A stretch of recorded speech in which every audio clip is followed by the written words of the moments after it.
अस्सलाम वालेकुम। आज का जो हमारा टॉपिक है वो है ओवरलेस।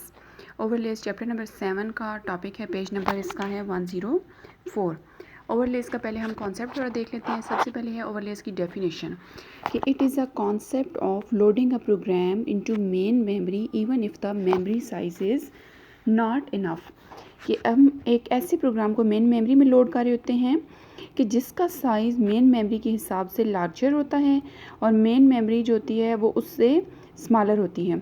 उस प्रोसेस का जो साइज़ है वो यानी मेन मेमोरी का साइज़ इतना नहीं है कि वो उस प्रोसेस को अकोमोडेट कर सके, तो फिर भी ऐसे प्रोसेस को लोड कर दिया जाता है ओवरलेस को यूज़ करते हुए मेन मेमोरी में। देन इसका जो है there is no driver in operating system to support overlays so that programmer involvement is यहाँ पे जो प्रोग्रामर की इन्वॉल्वमेंट है वो ज़्यादा है। यहाँ पे ऑपरेटिंग सिस्टम का कोई ऐसा ड्राइवर नहीं है जो कि ओवरलेस को सपोर्ट कर रहा हो, तो इसमें प्रोग्रामर को खुद ही जो है वो डिसाइड करना पड़ता है कि मैंने किस पोर्शन को, किस प्रोग्राम को, मतलब कितनी ओवरलेस में डिवाइड करना है और कैसे मैंने उसको पास करना है। तो अब हमारे पास जो ऑपरेटिंग सिस्टम की एक एग्जांपल है। हमने पहले देखा था कि जो मेन जो ऑपरेटिंग सिस्टम या जो कंप्यूटर होता है उसके 2 पोर्शंस होते हैं। एक में ऑपरेटिंग सिस्टम रिसाइड करता है और दूसरे में यूज़र प्रोग्राम्स रिसाइड करते हैं। अब ये मेरे पास एक फ़िक्स्ड पार्टीशन है जिसमें ऑपरेटिंग सिस्टम है ऊपर वाले पोर्शन में। देन एक 2 MB की जो है वो मेमोरी का साइज़ है, पोर्शन का साइज़ है, पार्टीशन है। देन 4 MB की है, 8 MB की है और 16 MB की है। तो इस तरह की पार्टीशंस होती हैं जिनमें प्रोसेसेस को लोड किया जाता है उनके साइज़ के हिसाब से। अब हम एक एग्ज़ाम्पल को लेके चलते हैं। इस एग्ज़ाम्पल में मेरे पास क्या है कि एक प्रोसेस है। Consider a 2 pass assembler. एक असेंबलर है जो कि 2 पास में काम कर रहा है। जो पास 1 है उसमें 80 KB है उसके पास। पास 1 का साइज़ कितना है 80 KB। पास 2 का साइज़ है 90 KB। देन सैम्पल टेबल है 30 KB का। देन कॉमन रूटीन है 20 KB की। तो ये क्वेश्चन टाइप जो है, ये टेस्ट डिफरेंट टेस्ट होते हैं तो उनमें आ सकता है। तो आपने इसको कंसिडर करके, मतलब इन वैल्यूज़ को कंसिडर करके आपने बताना होता है कि कैसे हम पासेस 2 पासेस को जो है अकोमोडेट करेंगे मेमोरी में, जबकि मेमोरी का साइज़ जो है वो उन पासेस के हिसाब से स्मॉलर है। At a time only 1 pass is in use. What is minimum partition size required if overlay driver is 10 KB size. यानी ओवरले का जो ड्राइवर है उसका साइज़ 10 KB है और हमें जो है वो मिनिमम कितने जो साइज़ की पार्टीशन रिक्वायर्ड है इन ओवरलेस को अकोमोडेट करने के लिए। So that is the question. तो सबसे पहले हम क्या करते हैं कि हम पासेस का जो टोटल साइज़ होता है ना, जो उसको देख लेते हैं। उसमें हमारे पास टोटल साइज़ में हमारे पास जो फर्स्ट पास है, pass 1, that is 80 KB। Then second pass is 90 KB। Then sample table था 30 KB का। देन 20 KB का हमारे पास था कॉमन रूटीन वो, और लास्ट पे 10 KB का जो ड्राइवर का साइज़ था। तो अगर हम इन सारी चीज़ों को ऐड करते हैं तो ये हमारे पास बनता है 230 KB टोटल डेटा का साइज़, सारी चीज़ों को ऐड करके। अब अगर हमारे पास मेन मेमोरी में एक 230 KB साइज़ की पार्टीशन ऑलरेडी मौजूद है तो फिर वहाँ पे ओवरलेस का कॉन्सेप्ट ही नहीं आएगा। हम डायरेक्टली उस सारे प्रोसेस को एक ही टर्न में लोड कर सकते हैं। हमें उसको ना पासेस में डिवाइड करना पड़ेगा, ना हमें ओवरलेस पे जाना पड़ेगा, ना उसमें प्रोग्रामर की इन्वॉल्वमेंट होगी। वो डायरेक्टली ऑपरेटिंग सिस्टम इन चीज़ों को डील कर लेगा अगर हमारे पास 230 KB साइज़ की पार्टीशन मौजूद है। देन अगर हमारे पास 230 साइज़ की पार्टीशन नहीं है तो उस सूरत में हम अपने प्रोग्राम को 2 पासेस में डिवाइड करके 1 बाय 1 जो है वो उसको मेमोरी में लोड कर सकते हैं। अब अगर हम पास 1 पे पहले काम करते हैं, पास 1 लोडेड फर्स्ट, तो उस सूरत में अब पास 1 का साइज़ कितना था 80 KB। जो सैम्पल टेबल था उसका साइज़ कितना था 30 KB। Then 20 KB and 10 KB जो साइज़ था इसके ड्राइवर का साइज़ था। अगर हम इन सारी चीज़ वैल्यूज़ को ऐड करते हैं, इन सारे जो साइज़ेज़ हैं उनको ऐड करते हैं, तो हमारे पास जो टोटल पार्टीशन का साइज़ बनता है पास 1 के लिए वो बनता है 140 KB। Second one, now add pass 2 values. Pass 2 का जो साइज़ था वो 90 KB था। सैम्पल टेबल का इसका साइज़ था 30 KB। कॉमन रूटीन थी इसकी 20 KB की और जो ड्राइवर का साइज़ है that is 10 KB। So adding these values the total is 150 KB। यानी पास 1 को मेमोरी में लोड करने के लिए हमें चाहिए 140 KB, पास 2 को मेमोरी में लोड करने के लिए हमें चाहिए 150 KB। तो अब हम अपनी मेन मेमोरी को देख लेंगे कि क्या उसमें जो है वो जो मेन मेमोरी का साइज़ है उसमें मैक्सिमम पार्टीशन हमने ढूंढनी है 150 KB की। फिर जो 150 KB की हमें अगर पार्टीशन मिल जाती है मेन मेमोरी में तो हम पास 2 को वहाँ पे पहले लोड करेंगे। वो जो 150 KB है वो पास 2 यूटिलाइज़ करेगा और जब पास 2 का टास्क कंप्लीट हो जाएगा तो वो मेन मेमोरी में से निकल के सेकेंडरी स्टोरेज की तरफ मूव करेगा। तो उस सूरत में वो जो 150 KB की पार्टीशन थी वो फ्री हो जाएगी। जब वो फ्री होगी तो पास 1 जिसको 140 KB साइज़ है उसको लोड कर दिया जाएगा उस 150 KB की पार्टीशन के अंदर। वो 140 को यूटिलाइज़ करेगा और 10 KB वहाँ पे स्पेस होगी, होल होगा। तो इस तरह 2 पासेस में वो जो 150 KB मैक्सिमम साइज़ की पार्टीशन मेन मेमोरी में अवेलेबल थी, हमने 2 पासेस में अपने प्रोग्राम को डिवाइड करके 1 बाय 1 ओवरलेस के थ्रू उसको एग्जीक्यूट करवा लिया। So that is overlay concept कि हमारे पास अब ओरिजिनल में हमें 230 KB total size main memory का चाहिए था जो नहीं था, तो फिर हमने जो है वो ओवरलेज में इसको 2 पासेस में प्रोग्राम को कन्वर्ट किया और फिर 150 KB जो मैक्सिमम पार्टीशन अवेलेबल थी उसके थ्रू भी जो है हमारा ये प्रोसेस एग्जीक्यूट हो जाएगा 1 by 1। So this is the overlay concept. There is no driver in operating system to support overlays, so there is programmer involvement. Overlays used in embedded system. अब ओवरलेस कहाँ पे यूज़ होती हैं? वो embedded system में use होती हैं। Embedded system कौन से होते हैं? जहाँ पे सिमिलर टाइप की जो है फंक्शनैलिटी परफॉर्म होती रहती है। जैसे एक वॉशिंग मशीन होती है, तो वॉशिंग मशीन का हर दफ़ा वही काम है कि आप उसका बटन ऑन करोगे, उसने जो है वो एक चक्कर लगाना है और हर दफ़ा मतलब जब भी आप उसको मतलब स्टार्ट करते हो तो उसका वही काम है। तो उस तरह के जो सिस्टम्स होते हैं that these are embedded system. तो ओवरलेज जो होती हैं वो नॉर्मली एम्बेडेड सिस्टम में यूज़ होती हैं। आजकल जो है ओवरलेज इतनी यूज़ नहीं हो रही। अब जो मेथड यूज़ होता है वो वर्चुअल मेमोरी का होता है। तो वर्चुअल मेमोरी इंशाल्लाह हम इस चैप्टर में डिस्कस करेंगे। तो ये जो कॉन्सेप्ट था ओवरलेज का ये हो गया। अब हम इसको बुक में से डिस्कस कर लेते हैं। जो बुक में इसका लिखा हुआ था कि overlaying is a technique that is used to execute a process even if the memory is not enough. कि ओवरले एक ऐसा कॉन्सेप्ट है जिसको हम यूज़ करते हैं अपने प्रोसेस को एग्जीक्यूट करवाने के लिए even if the memory is not enough. The programmer can define 2 or more overlays. These overlays can execute in the memory independently. तो प्रोग्रामर क्या होगा, अपने प्रोग्राम को डिवाइड कर लेगा 2 or more overlays में और फिर वो ओवरलेज जो है इंडिपेंडेंटली मेमोरी में रन करेंगी। यानी एक ओवरले जब रन कर रही होगी दूसरी का उससे कोई कंसर्न नहीं है क्योंकि दूसरी का कोई डिपेंडेंट डेटा उसमें नहीं होगा। The operating system can swap overlays and manage the memory. अब ऑपरेटिंग सिस्टम ओवरलेज को कैसे स्वैप करेगा कि वो पास 1 को उसने पास 2 को अगर पहले एग्जीक्यूट करवाया तो पास 2 जब मेन मेमोरी में से स्वैप आउट हो जाएगा तो फिर मेन मेमोरी में लोड कर दिया जाएगा पास 1 को। तो इस तरह 1 बाय 1 जो है वो ओवरलेज के थ्रू हमारा प्रोग्राम एग्जीक्यूट हो जाएगा। The overlays are useful when the program to be executed is larger than available memory। कि जब हमारा प्रोग्राम जो मेमोरी अवेलेबल है उससे बड़ा है तो उस सूरत में वहाँ पे ओवरलेज का कॉन्सेप्ट यूज़ होगा। It can also be useful when the program can be broken into phases that are not required to be in main memory at the same time. और फिर ओवरलेज का कॉन्सेप्ट सेकंड हम वहाँ पे use कर सकते हैं। एक तो मेमोरी का साइज़ हमारे पास कम है, वहाँ पे उस केस में यूज़ हो सकता है।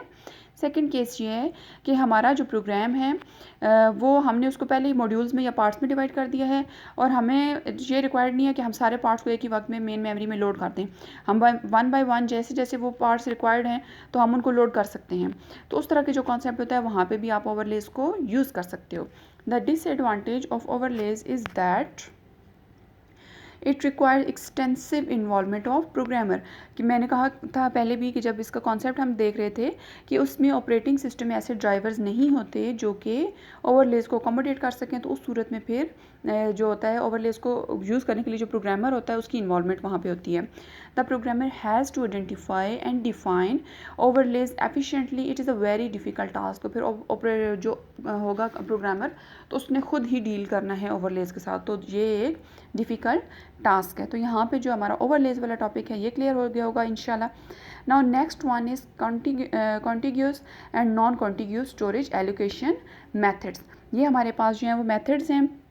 कॉन्टिग्यूस डेटा को हम कैसे रख सकते हैं और नॉन कॉन्टिग्यूस डेटा जो होता है वो मेन मेमोरी में कैसे स्टोर करवाया जा सकता है। First one, the earliest computing system required contiguous storage methods in which each program occupied a single memory block, यानी एक प्रोग्राम जो होता था उसको कम्प्लीटली मेमोरी में एक ही ब्लॉक अलॉट कर दिया जाता था और सारा जो डेटा होता था उसको उस कॉन्टिग्यूस ब्लॉक में रख दिया जाता था। In these system the technique of multi programming wasn't available या वॉजेंट पॉसिबल, यानी जो सिंगल प्रोग्राम होता है तो सिंगल प्रोग्राम को एक ही दफ़ा में लोड कर दिया जाता है, एक ही सिंगल ब्लॉक उसको मेमोरी में एक ही चंक उसको जो है दे दिया जाता है, तो वहाँ पे मल्टी प्रोग्रामिंग वाला कॉन्सेप्ट फिर पॉसिबल नहीं होगा। In non-contiguous storage allocation, a program is divided into several blocks that may be placed in different parts of main memory। अब जब नॉन कॉन्टिग्यूस का स्टोरेज एलोकेशन का कॉन्सेप्ट यूज़ करते हैं तो वहाँ पे एक प्रोग्राम जो होता है उसको स्मॉलर मॉड्यूल्स या पार्ट्स में डिवाइड कर देते हैं। अब उन डिफरेंट पार्ट्स को मेन मेमोरी में प्लेस किया जाता है। It is more difficult for an operating system to control non contiguous storage allocation. अब नॉन कॉन्टिग्यूस को मेथड को जो ऑपरेटिंग सिस्टम को डील करना डिफ़िकल्ट है, वो क्यों है? ये एक डिसएडवांटेज भी होगा नॉन कॉन्टिग्यूस का कि the benefit is that if main memory has many small holes available instead of a single large hole, then operating system can often load and execute a program that would otherwise need to wait। अब contiguous में एक method ये था कि contiguous में पूरा programme को एक ही दफ़ा एक ही लोकेशन पे लोड किया जाता है मेन मेमोरी में, और नॉन कॉन्टिग्यूस में क्या होता है कि प्रोग्राम को छोटे छोटे पार्ट्स की फॉर्म में लोड किया जाता है मेन मेमोरी में।